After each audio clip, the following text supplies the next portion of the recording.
मुख्यमंत्री डॉक्टर मोहन यादव ने घोषणा की कि देश में सबसे बड़ी पर्यटन हेली सेवा मध्य प्रदेश में है। प्रदेश में जल्द ही उज्जैन में नौवां एयरपोर्ट बनाया जाएगा, जिसे महाकाल के आकार की तर्ज पर विकसित किया जाएगा।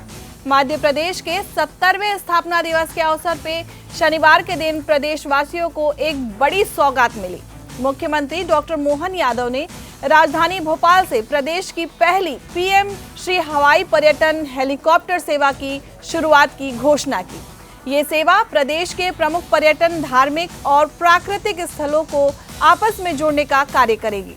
मुख्यमंत्री ने कहा कि मध्य प्रदेश देश का पहला राज्य है जिसने एक साथ सभी सेक्टरों में हवाई सेवा प्रारंभ करने के लिए MOU किए हैं।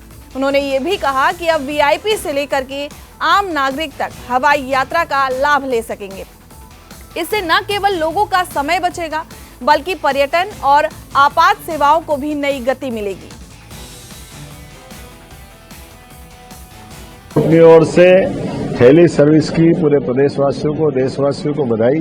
ये हम सबका सौभाग्य है कि एविएशन के मामले में मध्य प्रदेश बहुत तेज गति से आगे बढ़ रहा है और भौगोलिक रूप से इतना बड़ा राज्य भी है जहाँ स्वाभाविक रूप से हमको समय की बचत की दृष्टि से, ये धार्मिक पर्यटन की दृष्टि से भी बढ़ावा देने के लिए एक हेलीकॉप्टर सर्विसेज हमने इंदौर, ओंकारेश्वर, महाकालेश्वर इसको जोड़ के की है। अगली महाकौशल की दृष्टि से कान्हा, बांधवगढ़, पेच इस सेक्टर के लिए एक हेलीकॉप्टर चलेगा। एक पचमढ़ी, मढ़ई और हमारा नर्मदापुरम का पूरे बेल्ट के लिए, और क्रमशः भविष्य में चौथा सेक्टर भी एक आने वाला है।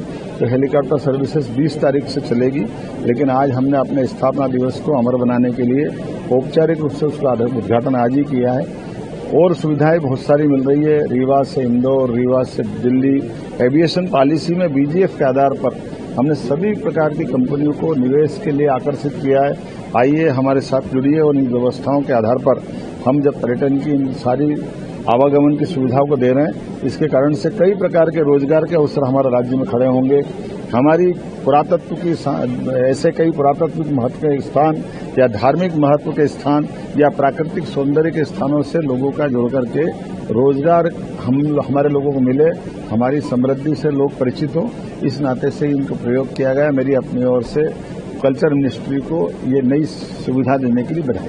पूरे देश में पहली बार ये हुआ है और स्थापना दिवस में हमने रोजगार और उद्योग वर्ष मनाते हुए इसको 2 महीने तक लगातार अलग अलग कार्यक्रमों के साथ जुड़ा है, जिसका पहला चरण आज नीति आयोग के उपाध्यक्ष जी के साथ दोपहर में प्रारंभ हुआ, जिसमें कई सारी उल्लेखनीय उपलब्धियों को हमने उल्लेख किया है। उम्मीद करेंगे शाम का जनरंजन का कार्यक्रम भी उतने आनंद से बनेगा और 2 दिन का आगे 2 और 3 का विक्रमादित्य महानाट्य के माध्यम से गौरवशाली विरासत से भी परिचित होंगे।